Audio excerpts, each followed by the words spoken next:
Bismillah, Assalamualaikum. Halo Sobat Warna, sekarang kita berada di Tomorrow Coffee bersama owner Zeva Minimarket. Kita akan membahas tentang pendampingan toko dan sekaligus penandatanganan MOU dan SPK. Mari kita simak apa aja yang dibahas. Mbak, ini sekalian mau untuk bikin konten ya, Amit? Iya, sekalian konten untuk apa tuh? Untuk konsultannya. Ini kan pertemuan kedua. Kemarin setelah apa tuh? Setelah deal untuk konsultan sama pengadaan raknya ya. Nah, untuk agenda hari ini SPK-nya Kak. Ya. SPK yang kemarin ini, Amit, ini boleh dibaca dulu nggak apa-apa? Itu berarti kalau konsultan gitu Mas, yang 1 bulan itu ya? Iya, 1 bulan untuk yang apa tuh full pendampingan timku stay di sana. Terus untuk yang 6 bulan selanjutnya itu monitoring. Jadi kita monitoring tapi berarti udah masuk ke yang paket itu. Iya, ada paket monitoring gitu. itu. Ya yang 20 itu kan? 20. Itu di poin dari awal, dari mulai instalasi tim sudah di sana. Oh iya. Terus sampai berarti instalasi itu pemasangan rak itu ya? Atau kalau gimana? pemasang rak mungkin ya bisa timku di sana. Kalau pemasangan rak kan belum apa ya? Belum ada pengadaan barang. Sebenarnya itu rak masuk dulu nggak apa-apa, atau nggak barengan tim konsultanku masuk dulu. Nanti waktu rak sudah datang, nanti sama dia yang ngatur. Atau nggak sama aku yang untuk penempatan raknya seperti apa.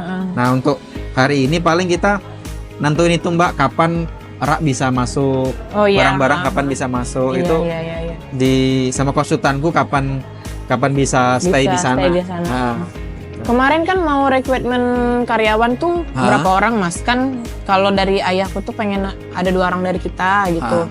Nanti berarti bisa diserahin ke Masnya 3 orang. 3 orang gitu. Gitu.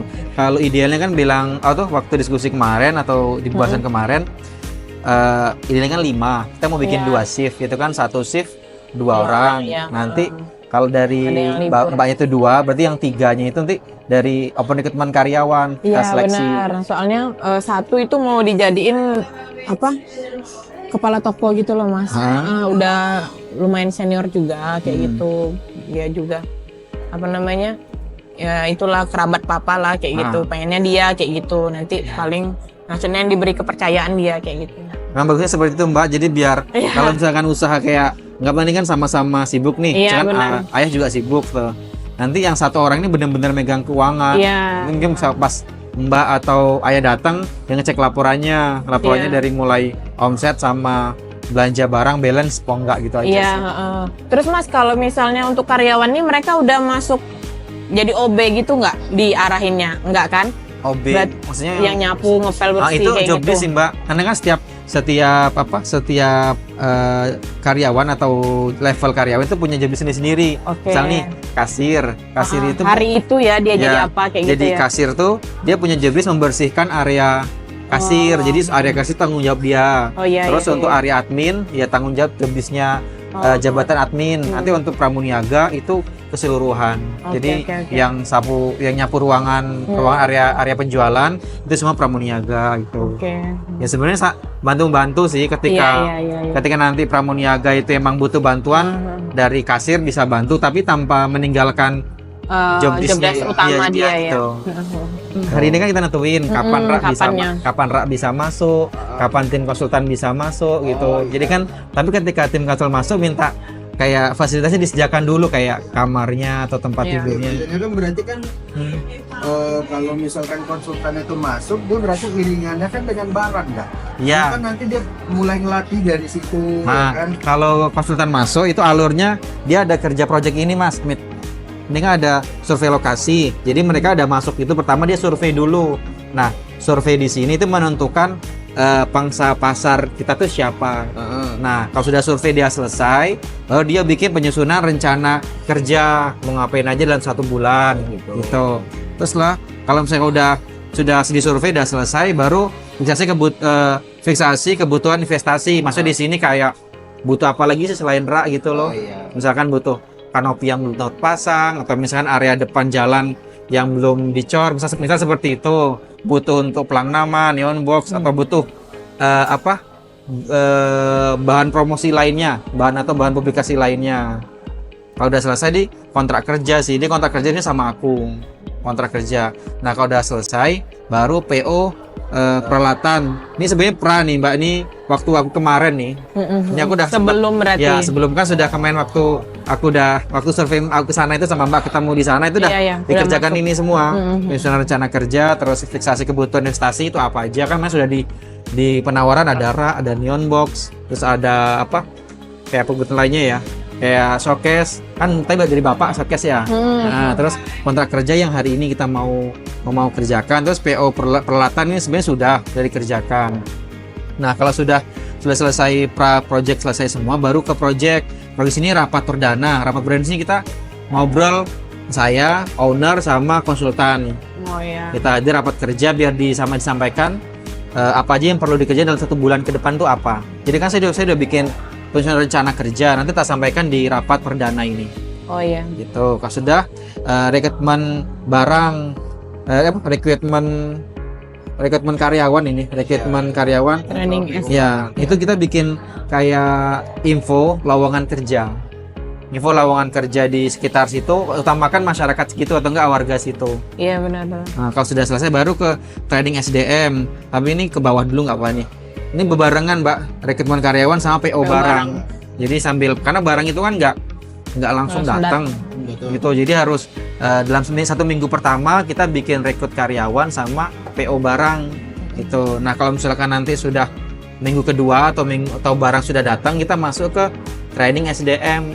Nah training di sini SDM di sini nanti dibagi per job desk-nya sebagai kalau untuk awal-awal sebenarnya masih bisa kerja bareng, artinya masih keroyokan. Tapi kalau sudah barang data-data rapi, terus barang sudah terinput, baru mulai dibagi nanti. Kamu sebagai kasir, nanti tugasnya untuk layanin kasir di training servisnya seperti apa gitu loh.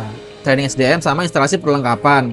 Ini sama pasang rak sama kalau misalnya kayak neon box dan lain-lainnya itu barengan. Terus penerimaan barang. Tadi kan sudah PO. Terus ke barang nerima barang tuh sama di training sama karyawan tadi. Terus input dan entry display. Input di sini input data-data barang karena ada harga beli, harga jual itu berapa. Nanti kalau misalkan dari timnya Mbak atau Mas yang dilibatkan bisa ngasih masukan atau enggak kita kasih gambaran ini pengambilan margin segini. Kalau dia orang sana dia masih tahu ini harga pasaran di sini segini Mas gitu kan. Kita bisa nggak harga di bawahnya gitu. Gitu. Ini kalau misalkan sudah penerimaan barang sudah selesai, input data sudah selesai, display barang sudah selesai, baru ke desk up topo. Jadi dirapi-rapi, benar-benar desk up. Kita mau topo penempatan genset misalkan di mana, kursi di mana, benar-benar di desk up dulu. Jadi kayak mempercantik topo. Kalau sudah selesai, baru stop 6 di sini kalau bagusnya melibatkan owner juga.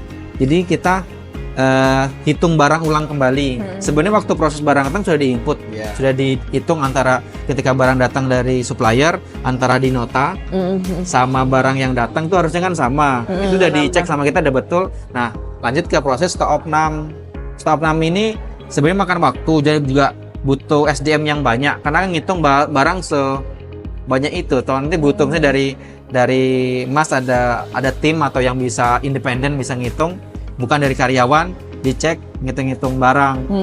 Kalau misalnya nggak mau semua random aja, misalkan bagian susu yang ambil sampel aja, itu random aja. Kalau misalnya ngitung terlalu banyak kan makan waktu. Iya. Gitu. Nah kalau udah selesai semua, dress up sudah, stop 6 juga sudah, baru lanjut ke softening. Softening itu kayak latihan jualan. Kita jualan, buka toko, tapi tanpa ada woro-woro bikin acara gitu loh. Jadi konsumen masuknya seberapa ya dah kita layanin gitu. Sambil teman-teman karyawan itu latihan. Karena waktu kalau misalnya kita bikin acara tuh, itu kan rame. Kalau nggak sebelumnya latihan tuh bakalan bisa grogi, mentalnya belum kebangun gitu.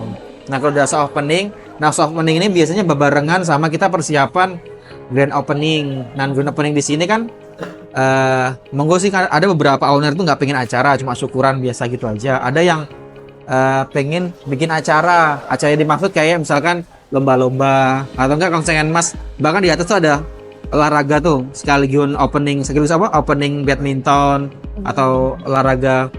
Jadi lomba tuh kayak turnamen badminton itu nanti kan sambil Kan waktunya 1 bulan tuh. Promosi. Sambil dipromosiin. Intinya tuh waktu grand opening kita bikin acara yang mendatangkan massa. Mau bikin lomba-lomba, mau bikin turnamen Iya, gitu. Kalau biasanya sih yang selalu mengundang massa itu lomba anak-anak. Warnai Iya, kayak gitu ya. warnai terus lomba-lomba misalkan kalau untuk kayak anak muda kayak Mobile Legends lah itu biasanya cuma datang tapi kurang ramein toko. Tapi kalau kita lomba ibu-ibu misalkan lomba masak gitu. Iya, Itu betul.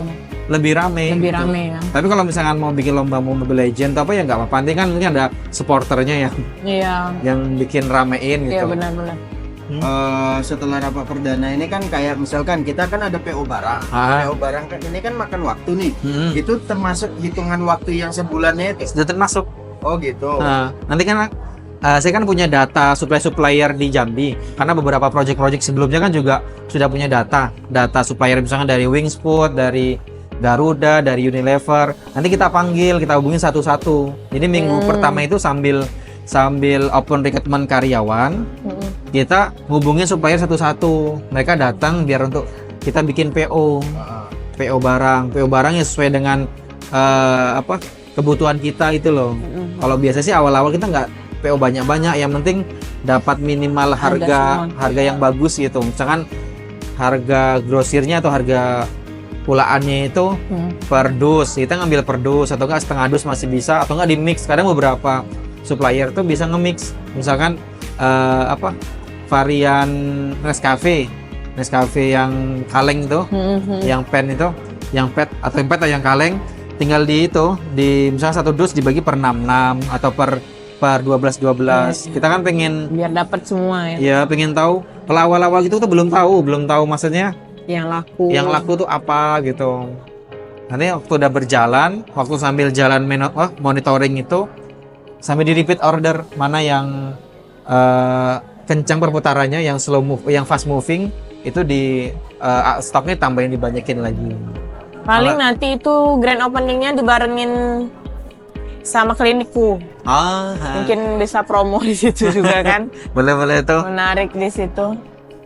Berarti ini tak catat dulu ya di minggu. Ya, antara minggu 2 atau 3 sih, Mas. Nah, kalau untuk rak berarti masuknya ya sama ya di minggu kedua ketiga juga ya. Iya, sama. Nanti barengan aja lah setelah kita rapat perdana baru pasang rak. Iya. Gitu. Berarti grand opening rencana yang pertengahan bulan depan berarti ya. Iya, benar. Grand opening. Nah, soal tanggal kan masih bisa dibuat direncanakan ya. Iya, tapi kalau perkiraan ya di minggu kedua bulan depan ya. Iya. Minggu kedua atau 3 September. Ini kan grand opening itu kan butuh acara, rencana mau bikin acara. Rencana mau dibikin acara apa gitu. Iya, nah itu nanti coba aku bawa sama ayahku dulu ya, Mas ya. Maksudnya kayak ngadain lomba-lomba, mana tahu kan kalau nggak salah papa tuh bilang September itu yang atas itu udah selesai.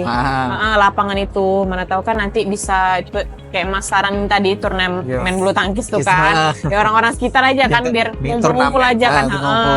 Mana tahu itu atau enggak ya yang anak-anak tadi, atau misalnya ya promosi untuk kucingnya kan atau apa, pokoknya nanti disesuaiin lah. Kata papa sih September tuh udah selesai yang atas. Sebenarnya bisa banyak dikomben tuh Mbak.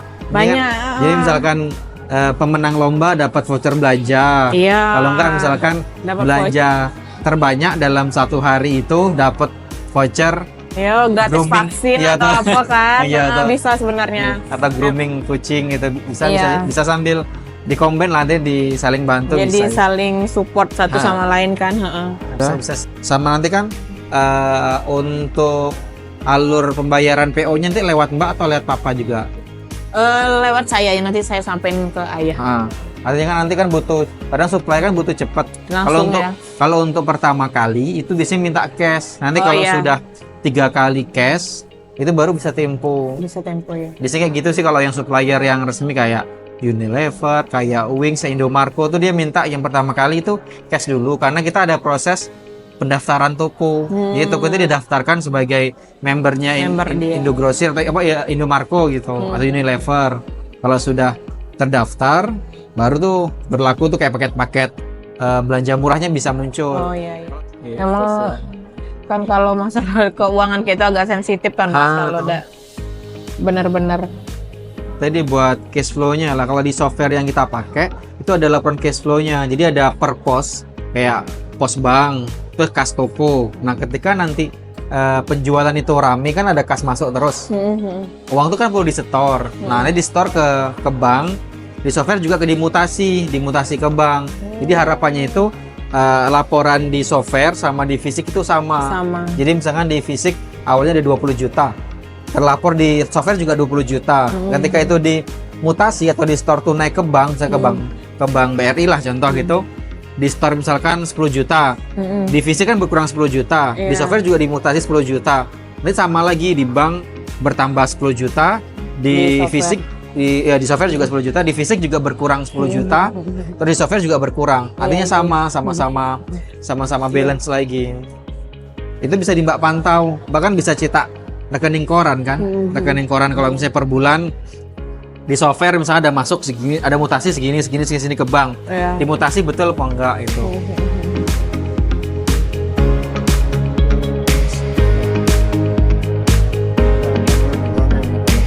Iya.